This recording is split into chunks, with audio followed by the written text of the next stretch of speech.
Hey everybody, this is Elle Nagy from the Direction You Empowerment Dynasty, and you're listening to the Unapologetic Woman Podcast, the show for female leaders who love to live their legacies unleashed, unlimited, and unafraid. If this is a community you would like to be part of, visit directionu.co/unapologetic. Today, we're talking about the unapologetic no with Athole Forbes. Athole is a visibility coach from Aberdeenshire in Scotland. She started her career in oil and gas and worked for corporate as a performance coach who was floated into teams to increase production. When she worked offshore, she was often the only woman. After being made redundant, she started her coaching business and now mainly focuses on visibility on LinkedIn and creating human content. A farmer's wife, multi-business owner, and a mum of 2 young boys. Lots of facets. Thanks so much for joining us. This is Athole Forbes. Well, this is going to be a different start today because I have to tell the world that I'm taking your cherry. Like, we're popping your podcast cherry. Like, how exciting is that? That I haven't done one of these before because I chat to people all the time. This is kind of my bread and butter, having Zoom meetings and just chatting to people. So the fact that I've never done it as a podcast is quite amazing. That I've, up until now I've not done it. And then when I said it in my post, like everybody else has done them, I'm starting to feel a bit inadequate because I'm the only one that hasn't.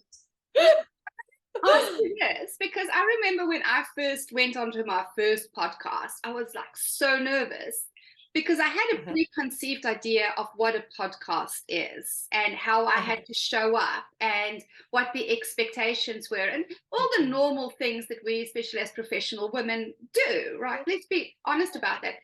So when you heard me going, oh, you have to come be on my podcast, what was your frame of reference of what is a podcast and what to expect? I didn't really have one. I didn't really have an expectation, but like that is kind of who I am as a person. I kind of go, yeah, to everything. And then I do it and then I go, oh, yeah, that wasn't so good for me. I won't do that again. So I was like, yeah, I haven't really done one of those, but I'll give it a bash and see how it goes. But yeah, like I didn't really have any preconceived ideas, and I was pretty okay because I can talk. Like I'm okay talking in front of people. Like that's one of the things that I'm known for and good at. So just speaking to you, and the other thing as well is, like I said to you before we came on, because I'm quite high energy, quite often when I have conversations with people, it's the people that are looking for a wee pep up that come to me. So I really loved our conversation. I came out and I was like pumped afterwards. I could, and this is my night time. I should be like winding down for bed. I was like, whoa, chill out. So actually agreeing to come and do it again when that energy was good and it was quite high was like, yeah, sign me up. This is a really interesting thing for me, and it's something that I had to start taking a stand for unapologetically this year in terms of I'm not here to help other people anymore. I'm not here to give people a hand up. I'm here to play with my peers. And what I've come to realize is that for the last few years, I really did my best to help people step up. And in the process, for the most part, they felt overwhelmed by me and I felt drained by them. And it wasn't a conscious choice or anything like that. And it wasn't maliciously done. But what I came to understand is that it actually doesn't benefit anybody in the process because when we play with people on our level, when we play with our peers, when we play with our energetic match, everybody goes up a level. Yeah, I agree. It's about being okay with that. Yeah. And like I hear you. But the thing is, I find it quite difficult to find that. I find it really difficult to find that. And maybe that's a New Zealand, UK kind of a thing, you know, that and even like I live in the northeast of Scotland, you know, we're into the really dark time and it's snow over here just now. And like I just find what I found for me, like I don't do any work in my local area pretty much. I tried when I first started my own business, I tried that, and it was people wanting endless coffees and I never got any work and I was feeling drained by it all.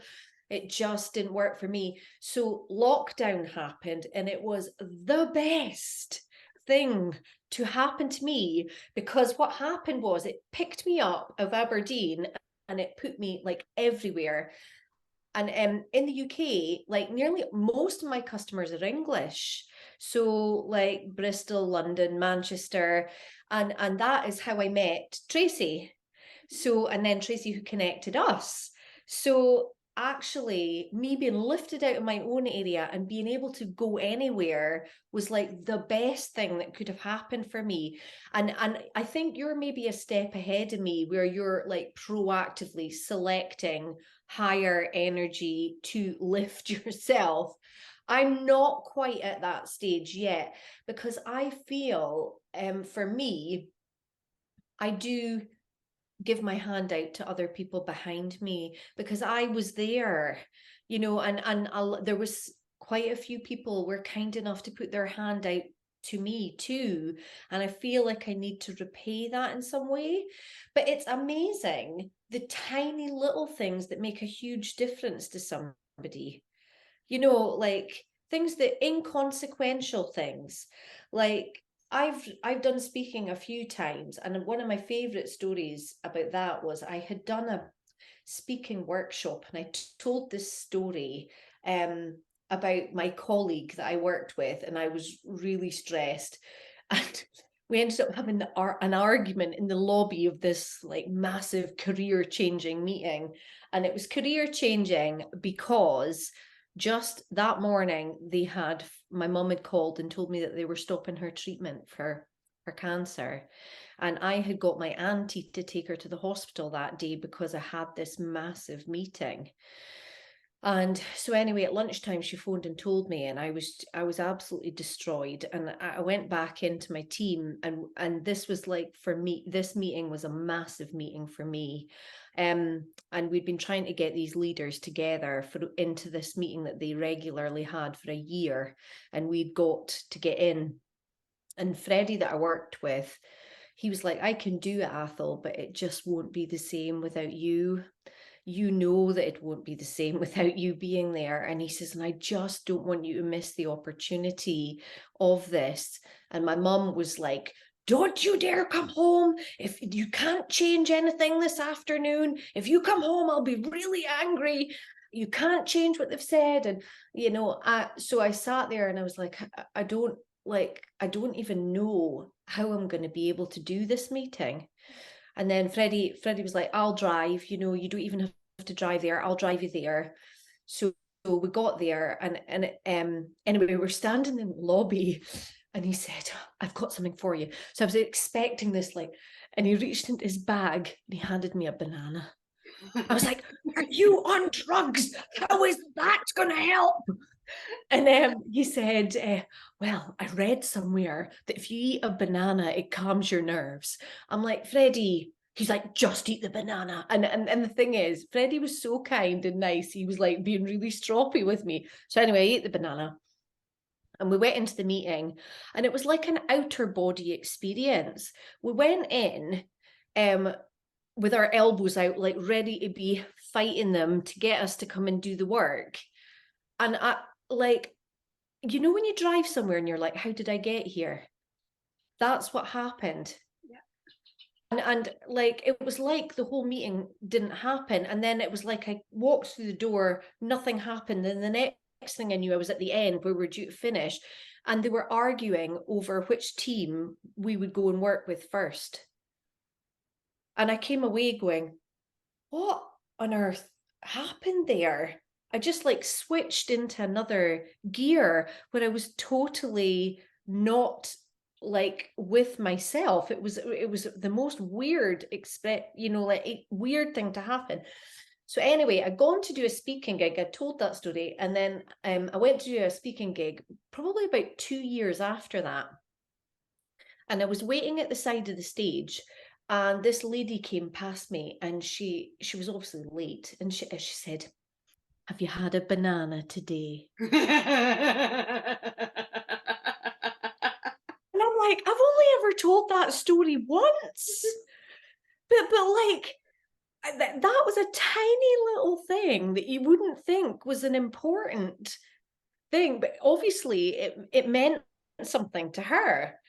But you know, that's an example of something tiny, inconsequential, that you give away to somebody and they remember it. And I remember us having the conversation as well about I remember you saying that like I say, sometimes people come back to me and go, "Oh, that bit of advice you gave me, Athole, was, you know, it was really good." And I'm sitting there going, "What bit of advice? I can't remember what it was that I said." And like I sit there hoping that they'll like let me know what it was. But I remember you saying that that happens to you too. Sometimes you give a bit of advice and it like beams down from the sky and comes out of your mouth. And then they say, "What was that again?" You're like, "I don't know."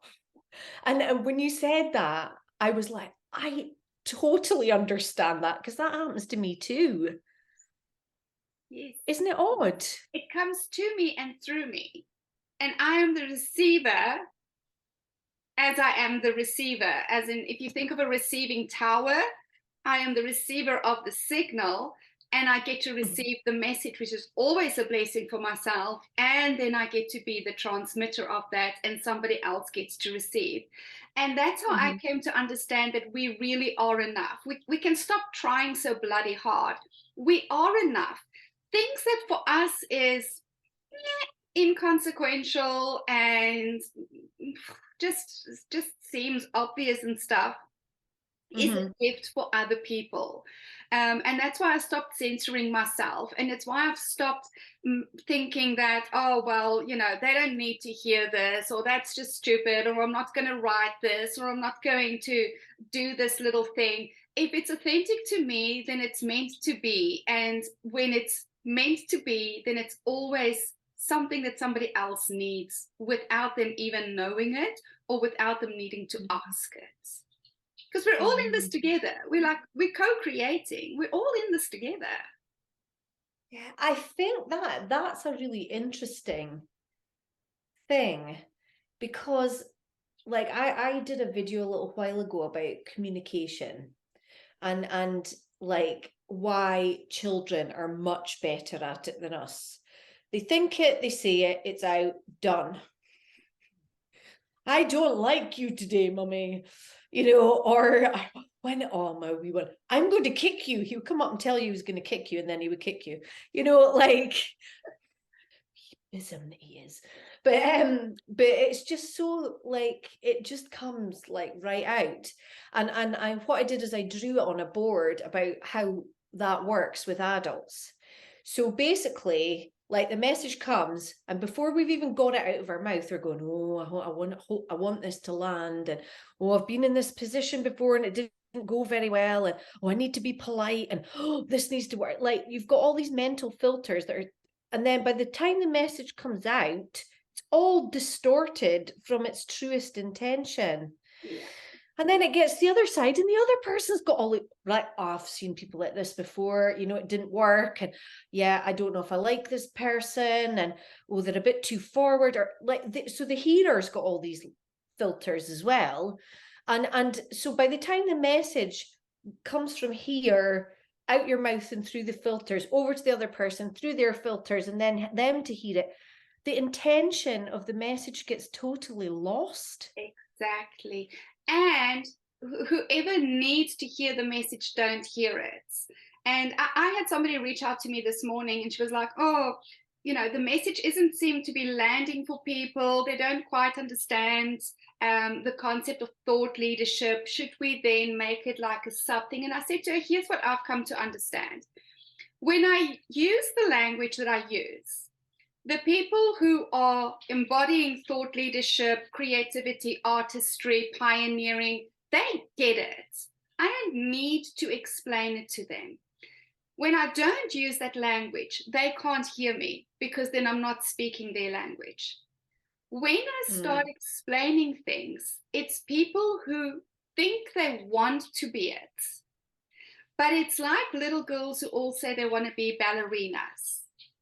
Once you get to have to practice every day and stand at the bar and lose your toenails and get the ugly feet and stuff, then they go, oh no, this is not what I thought it was. Yeah. And this, because it's not their sole identity for this lifetime. It's not the sole identity that's here to evolve through this lifetime, but it looks nice from the outside. Now, I find the same happens in areas like when we talk about the pioneers and the thought leaders and the artists and the creatives. Everybody thinks it looks so cool from the outside. And then when you explain to them, they go, yeah, that's me. But when it comes to the embodiment thereof, of the embracing the discomfort, the unknown, having the audacity to say things the way that you see it, in a way that other people don't see it, getting rejected by people, getting attacked by people, then they go, oh no, I just want the safety of replication. And it's okay if that is what you are here to do in this lifetime. But we need to stop filtering our message because in the process, the message gets lost for the people who need to receive it.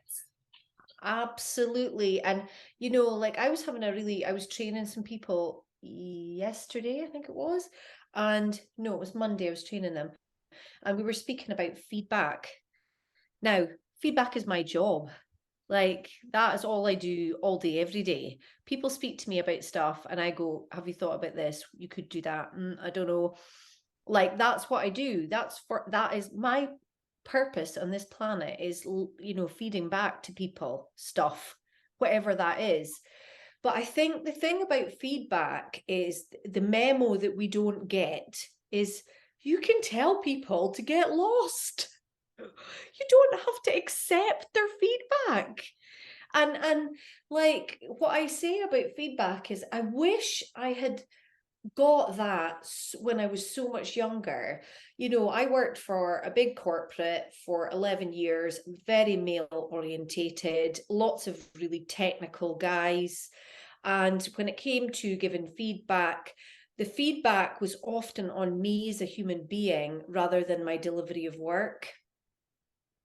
And I would twist myself in knots trying to adjust to the feedback that they had given me. But I've actually now got to a place in my life that I'm like, okay, that's your opinion, but I don't agree with it. And I'm not going to do that because that is who I am as a human being. And if you don't like it, it's kind of tough. And I don't do it in an arsey way to try and be confrontational or anything. Like, I remember I had a proposal last year. I think it was maybe 2 years ago. And I got asked to come in and do a proposal for this renewable energy company. And I broke my own rule about not writing proposals. So I had done it before and been burned where my work was stolen. And I'd been asked to do it again, but this time I agreed to it because I got told that there was nobody else involved but me. So I was quite happy to write a proposal because there wasn't anybody, well, as far as I was led to believe, there was nobody else being considered for the work.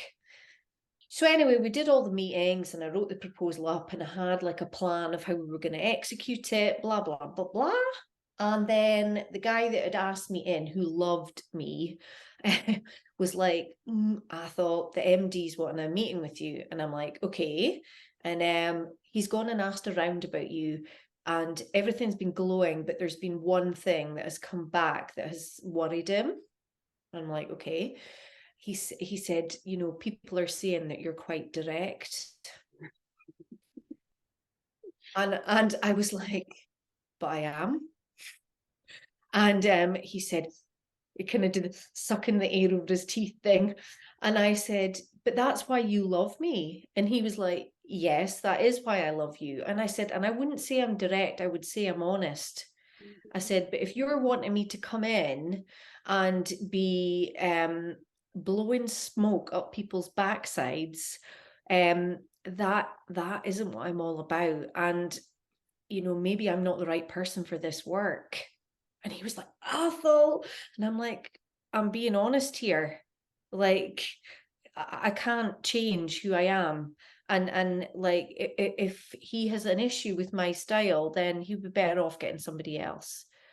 And then I went in and I had the meeting, and you know when you get that feeling that somebody's prejudged you and there's nothing that you're going to be able to do or say. They've got that in their head that, you know, I got that vibe.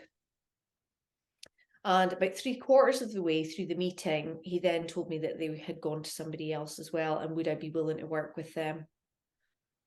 And this is where your intuition kicks in. So inside, I'm like, I kind of said, well, I don't even know who this other person is. I would need to do a bit of due diligence on them, all of that kind of stuff.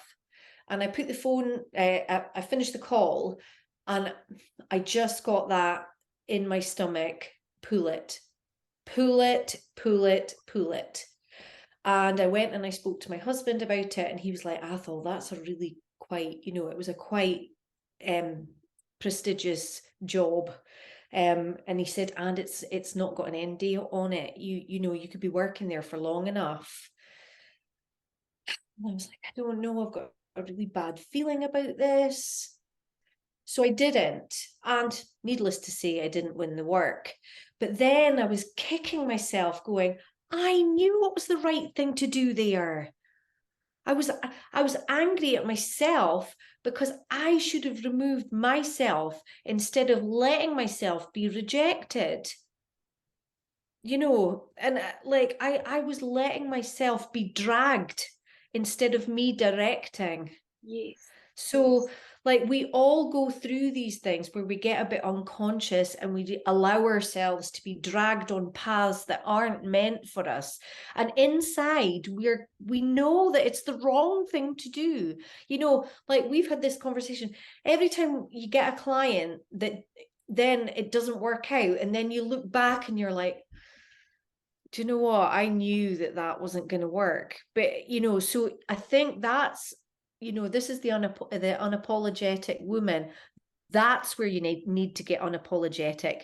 You get a feeling inside it's wrong. The answer is no. You don't want to do it? No. You know, like, I think that's the thing that a lot of women really struggle with, is pushing back and saying no. And how we got into this part of the conversation was about feedback. And feedback for me, it's like email. You read and keep. You read in action, you read and delete. But the problem is people don't know about that read delete, and they don't use it. And we are quite within our rights to say, no, thank you, I don't agree with that feedback. It's not right for me. And us as human beings, our vision, like our vision for ourselves is like having a pair of glasses. So if you gave me your glasses right now, I wouldn't be able to see. So because they're your glasses, they're your prescription. And that's the same with our vision for ourselves. It's our vision. And sometimes when people are giving you feedback that's inappropriate, they don't have the vision for yourself that you do. Because they're giving you feedback from where they're finding themselves. And so for me, that was a huge learning this year, was surrounding myself. And this is why I keep coming back to surrounding yourself with your peers, your energetic peers. Because for majority of my life, I received negative feedback in terms of you're too direct, you're too this, you're too that, you're too much, da da da da da da da. This year, I surrounded myself with my peer ladies. And the feedback was, oh my God, I experience you as super this, as next level this, as expansive this. And I was like, I have never experienced myself through others on that level. And it was, what was powerful in it, because it's my peers, is that they didn't put me on a pedestal. It was just an acknowledgement of how they are experiencing me. And I think that that is really important for us as women to start doing as well. Surround yourself with women who see you in your best light and feed it back as normal, not as making you pedestal worthy. It's just, well, of course you're a badass, Athole. Of course you're direct. Of course I love that about you. Of course you're funny. Of course you're high vibe as fuck. Of course you're intelligent. Of course you would run these things. Of course they would ask you to do it. Because that's how I experience you. I experience the best in you. But it comes from me having done the work to experience the best in myself. We can't give to others what we can't give to ourselves. And so a lot of the times when people do take issue with us, and I receive tons of negative feedback from people, right? And I'm good with that because I get that they get to experience me like that. I no longer attempt to adjust myself to have people like me. And it's one of the things that I talk about so much, and I'm pissing off so many people in saying we really have to start pushing back against the message that we're given that we have to be known, liked, and trusted. I do not agree with that message to the very core of my being, because at the end of the day, how much do people really know you? They get to know what you want them to know about you. How much do they like you? They like you depending on their mood on the day, and if you are saying something that they like to hear. When you say something that they don't like to hear, they don't like you anymore. So likability is very mood dependent, and people are moody as fuck. So my thing is, people must either love me or hate me. The people who love me don't always like me, but they love me. And the people who hate me, well, they never like me anyway. So I'm cool with that too. Yeah. What did it take for you to become unapologetic? What did it take for you to say, well, actually, I'm good with me. Thank you. Thank you for the feedback. I'm good.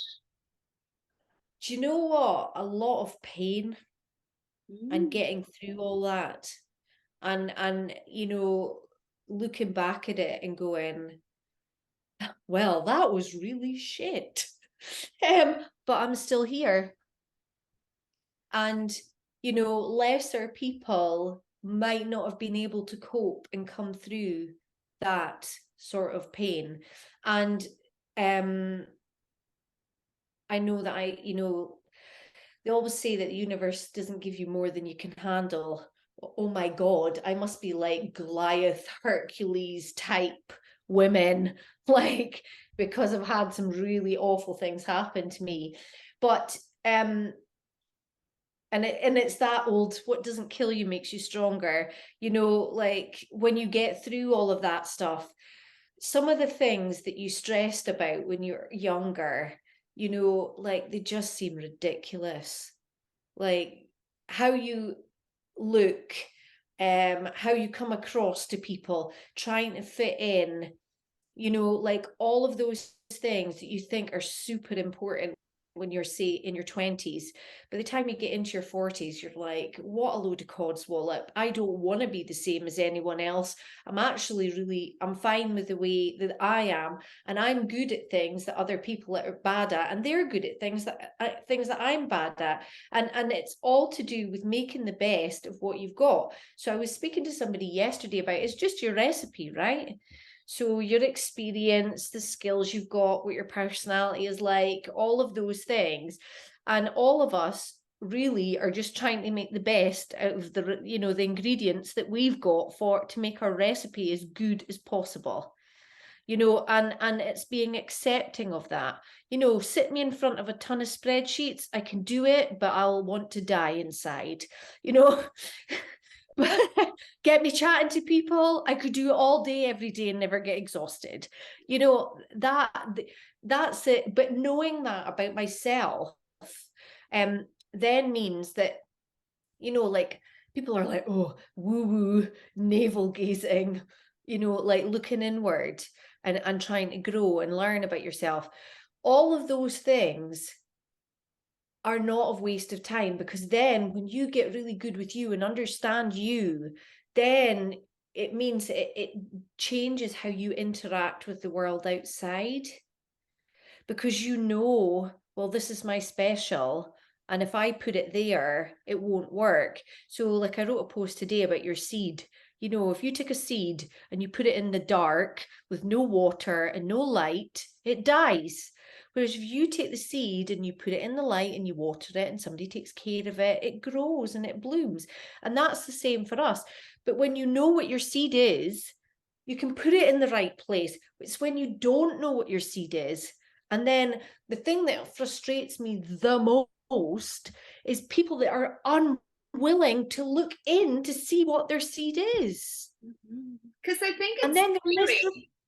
But they think it's scary, and I think that a large part of it is the narrative that's happening around the personal development space, in that it's hard and it was so painful, and oh my God, it's been going on for years, and I have to smoke shit, and I have to eat this, and so when you listen, and you know, I've been in the personal development space for 20 years now, and I've seen how it's changed and how it's whatever. And my book that's coming out hopefully next year about self-leadership takes on this narrative and saying, why are we telling people it's so hard and it's so painful and it's never ending and that it's not fun? Because that is why people are not wanting to do the inward work, because they think it's going to be like going for a fanny wax. And I'm like, oh, I've had some bad fanny waxes. I mean, when the lady is good, it's okay. But when you have somebody who's inexperienced and it feels like she's pulling everyone out with a tweezer, that's not fun. And I sometimes feel like that's how people think personal development is.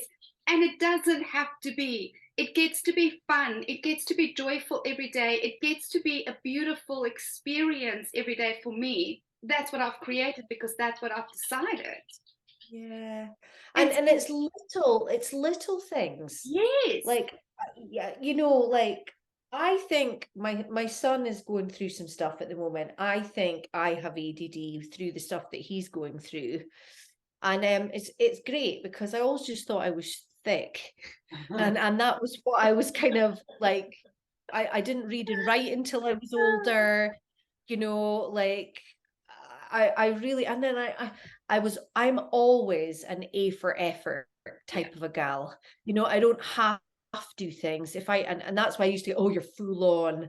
No, I put in the effort required to do a good job. Yeah. And I'm sorry if other people won't put in as much effort as me, but that's on them, not on me. You know, so but I always wondered why, like when I studied and things, I would put in way more hours than everyone else and I wouldn't get the top marks. And then I'd be like, what is wrong with me? There's something wrong with me.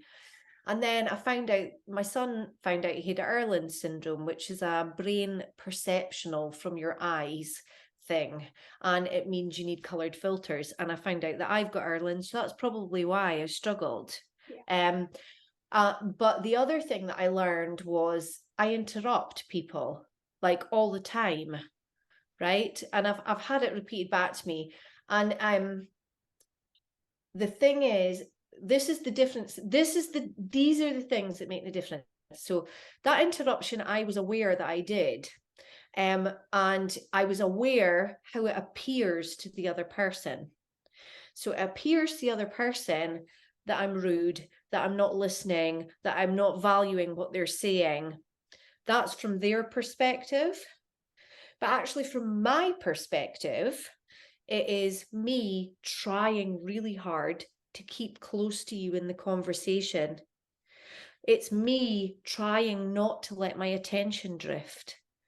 So actually, when I trained as a coach, you know, interrupting was a big no-no. And I would be sitting there like, be like in my throat, ready to come out. And I'm like holding it back. And then by the time they got to the end, I'm like, yeah, I totally forgot what I was going to say there. And I'd lost it. Because my memory was very good. But I'm the same, and I disagree a little bit with this. It's not that we've forgotten it. It's because we stay with where the conversation is at. And when I have something to interject, it's because it's relevant at that point in the conversation. By the time that a lot of people who have verbal diarrhea because nobody ever listens to them, so when they do have somebody who's really present with them, they just go, "Grrr." By the time they get to the end, whatever was here is no longer relevant. So I'm like, kind of like, oh, well, but it would have been valuable for them at that part of the conversation. So I interrupt unapologetically because for me, I'm staying with you and I'm staying with you in the conversation. By the time we're at the station, it's a different conversation. And I think people just need to get over that shit. Yeah, I know. And the thing is, the conversation I had, it was with my husband. And he kept saying, you keep interrupting me.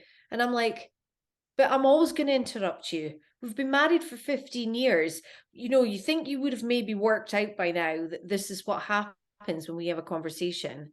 Like, this is how I roll. It's like asking a 3-legged dog to run a marathon. You know, it can't do it because it's got a leg missing. I can't have a conversation without interrupting you. Because and actually, it's not everybody must be the same. When we say, no, you can't interrupt, we are saying that everybody must communicate in the same way. And that is conformity, and I call bullshit. Yeah, I know. And I said to him, you know, you think that I'm being rude and invalidating you, but actually it's me trying to keep in the conversation with you. And like, if you want me to drift off and switched off, I'll wait until you're finished and then I'll have nothing to say. So then the conversation is dead. So it's up to you. You either put up with my interrupting or we have no conversation. So that's the way it is. And that's the thing about that internal work. Because I had worked that out about myself, then I worked out how it looked for the other person and how I connect to the world outside. Then that actually helps me. So I can say to somebody, right, I might interrupt you, but it's not because I'm not listening. It's because I'm really trying to stay in the space with you and I'm trying to give you bits of information that are useful. So please don't be offended. That's not my intention at all. So then I'm able to like set the intention for the conversation so it just works a bit better. But that's because I understand myself enough to do that. So why would people not want to do that? Again, I just because don't of the get perception it. that they have. And so, you know, my invitation to everybody who is listening is to do that introspection. What do you think? What are your beliefs around working on yourself? Do you believe it has to be hard? Do you believe it has to be painful? Do you believe that it has to be a fanny wax? Or is it fun? Like, I love every morning I put on beautiful music, I get my cup of coffee, I bring out my journal, I meditate, I do introspection, I set my intentions for the day. It's a beautiful experience. It feels like a feminine soul spa day for me. That's how I start every day. And by the way, that is self-development. That's how. Yeah, but that's planning. You wouldn't go to execute any piece of work without doing the preparation and the planning beforehand. What you're doing there is you're preparing and planning your day so it ends up being awesome instead of it being crap. Why wouldn't I? But why wouldn't? Yeah, I've had why enough would crap you? days. You know, I had enough crap days to finally go, oh, fuck this shit. I am a little control freak. I am going to embrace that, and I'm going to be a control freak about my day, baby. And yes, it still happens, and I get to roll with the punches, and sometimes I go eat a tub of ice cream, or I go watch a chick's flick and I cry and feel miserable and sorry for myself. Whatever I need to do, I don't have any judgment against myself with any of those things. But we get to decide, you know, we get to decide. The other thing as well, when you fight against yourself like that, I think it keeps you stuck. And it's exhausting. It is bloody exhausting. So if you're upset, go and cry. You know, like, don't hold it in. Just go and cry. Then it moves. If you hold on to it, it stays stuck there forever. And like everything, it passes. You know, like everything passes. And I remember, you know, after my daughter died, I went and I got grief counselling, and I got one of these, like, you know, stereotypical counsellors with the floaty clothes and just be kind to yourself. And I wanted to just like punch her in the face at the end. What do you mean be kind to yourself? Like, because I wasn't very evolved then. Now I know what being kind to myself means. Then I'm like, what is she talking about, being kind to yourself? Why does she end the session like that? What is she on about? I totally did not get it at all. Now I absolutely get it. But I remember, you know, the most devastating bit of it was like, because I like to plan. This happens here and that happens there, and we're going to this purple bottle, and I'll get there in 3 weeks time, and I've got to do all this work. Like, I was like that. And I said to her, you know, when is this going to stop? You know, I needed to know an end. When am I going to stop feeling like this? When am I, you know, going to feel better? And I remember just being devastated at her saying to me, it'll end when it ends. And I think because I didn't feel my feelings, it made it go on for a lot longer, because I fought it and I hid it and I didn't talk about it. You know, I never left my house, probably for about 4 or 5 months, because I just couldn't cope seeing other babies. And it felt like when I went out, every time I went out, you know, it was a beautiful summer and everybody was out with their buggies, and I just looked at them and just was like, why did this happen to me? You know, and why did they get their baby? It's not fair. You know, like, I was so angry. So what I did was then I just like removed myself from the planet and never left my house for months. You know, and one of my friends, Kim, she said, like, Athole, you drive me mad. It's like you're in a massive hole and I can see you're in the hole and you're stuck. And I'm standing there at the side of the hole with my hand going, let me help you. And you turn your back on me so you can't see my hand. And she's like, I'm here. I just want to help you. And it was at that point I realized that me shutting down like that, how much it was hurting other people around me who could see I was struggling and just needed some help. And that's a really big thing I found, is allowing help. Allowing help is a massive, like, I've historically had a big problem with that. You know, letting people help me because they want to, and not feeling that I owe them anything, or, you know, like, just allowing it. And, you know, it even happened last week. You know, I've got a really big appointment in January with a consultant in Edinburgh about I have to have my breast implants removed because I think I've got breast implant illness. And we have a group on a Friday called the Content Club. So we just, basically, it's 5 of us. We just meet on a Friday and chat loads of rubbish. And then what happens, because we're all bumping things off each other, then heaps of content gets generated for each of the people. And it can, you know, like 5 different views on the same topic. We were speaking about bad hair last week. You know, like, and John, who was in with us, was like, girls, I'm totally lost on this, you know, and it was really funny. We had a great time. But anyway, we were chatting, and one of the ladies in there called Kayla, who I know quite well, she was like, when's your appointment? And I was saying, oh, it hasn't come through yet. And she said, well, you know, we can meet up because I'm only an hour away from Edinburgh. So let's meet up. And then she said, are you going to that appointment on your own? And I said, yeah. And she was like, oh, Athole. I said, yeah, you know, speaking about it well up a bit, but because I'm scared about going. And she said, I'll come with you if you want me to.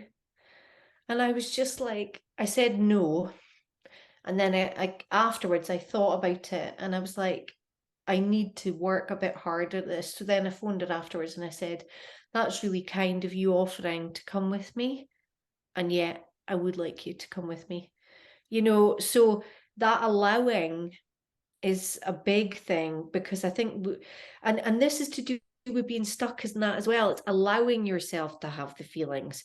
It's allowing yourself to get help.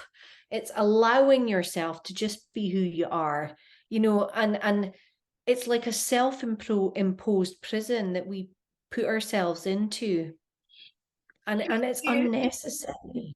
It is, and I had this conversation yesterday with the ladies in Unapologetic, in terms of it's an evolution, and a lot of us are going through it at the moment, where we come out of the codependent space where we need people to need us, and we need other people, and then we worked, especially as women, so hard to become independent and strong. And our next level of evolution is interdependence, where we allow ourselves again to connect with other people and live together and create together.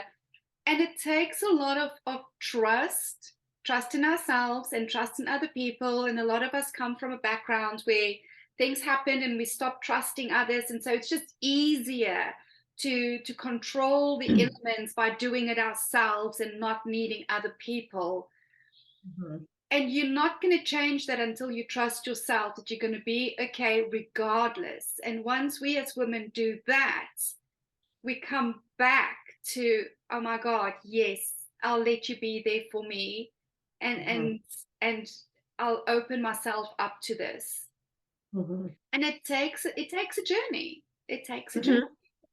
And I think the other thing as well is, as women, we want to help and support each other. Like one thing I feel like I really missed out on in my life, because I worked for an oil company and it was all men, when I worked offshore, I was on a regular rotation. I was the only woman most of the time when I worked there. Sometimes they forgot I was a girl, which is a bit of a problem sometimes. I would have to go, guys, this is an inappropriate conversation to be having in front of me. I don't want to hear. I'm Scottish. Have you heard of a sporran?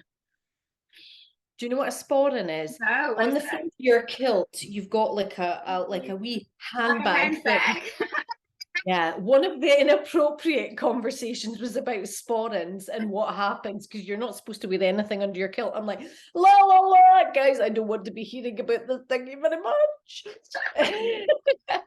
but what I found was, because it was all guys and I didn't have a lot of women, and in that environment, the women had become men as well. That, like, and I when I was teaching about like women, there's this thing called the tightrope, and it's the bandwidth that women are supposed to operate in that doesn't exist for men at all. Too soft and you're seen as ineffective. Too hard, you're not liked. So, and you ask 70% of successful women if they've been called aggressive. Most of them have, like 70% of women. I think actually that figure is higher, to be honest. So like that bandwidth is called the tightrope, and men don't have it. So I think in that environment where there's lots of men, the women tended to become masculine, and then they weren't feminine at all. So that like feminine energy was eradicated out of that business. And then, like they all speak about diversity, but it was all just stuff on the wall. People didn't live it, and nobody got pulled up for it. In fact, it was actively discouraged. I don't know how many times I got like feedback, for me being too soft, or like I remember I kept getting this bit of feedback, oh, you've got an edge. And I got really annoyed about it, and I was getting coached. And the coach at the time was, I said, well, that edge thing's come up again. And I was quite annoyed about it. And he's like, do you not understand it? And I said, no. And they keep saying it all the time. I don't understand what this bloody edge thing is. I was like, edge across the desk. Like, what are you talking about? He said, Athole, you're passionate, you're driven, you care about what you're doing. Put you in my office, I would pick you over anyone else any day. He said, don't change that edge. It's an extra special thing that you have that other people don't. And then I was like, now I understand what that is. It's, instead of being a bad thing, it's a good thing. But going back to the like being in that environment and all men, when I've come out and run my own business, there are so many women. And those women, like the one that I just gave the example of, are awesome. And I now realize what I missed out on for all those years, that female camaraderie, that lovely feminine energy that wants to support and be with you when you're doing stuff, so you're not doing things on your own, and you feel supported and encouraged and included, and all these lovely things that when I was working in that really masculine environment, I didn't have at all, but I needed. So that's why groups like yours and doing stuff like this, I think, is so important for us to empower each other as women. For us to co-evolve as women. And that is a beautiful space when we start actually co-evolving, because we come from a space of having done so much work to get to the emotional maturity to now see the best in each other. Yeah, that for me is the magic. Mm-hmm. Honey, we could talk all day, and I'm very aware we might have to get you on for your second podcast. Just saying. So I do unfortunately have to wrap this up because the listeners have to get on and cook supper. What do you take an unapologetic stand for in the world? My unapologetic stand is you just be yourself, like sod everyone else. Don't change yourself.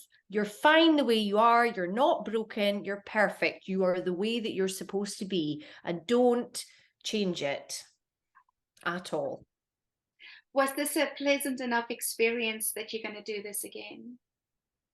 Yes, but then you're special. Like, I don't know if I would get that.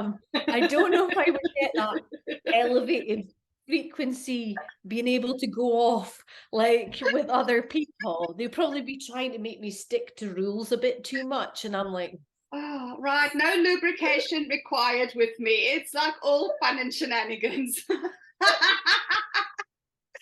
Honey, thank you so much. This was a very rich conversation. I want to honor you in the depth of what you shared today so openly and so freely from a space of being healed.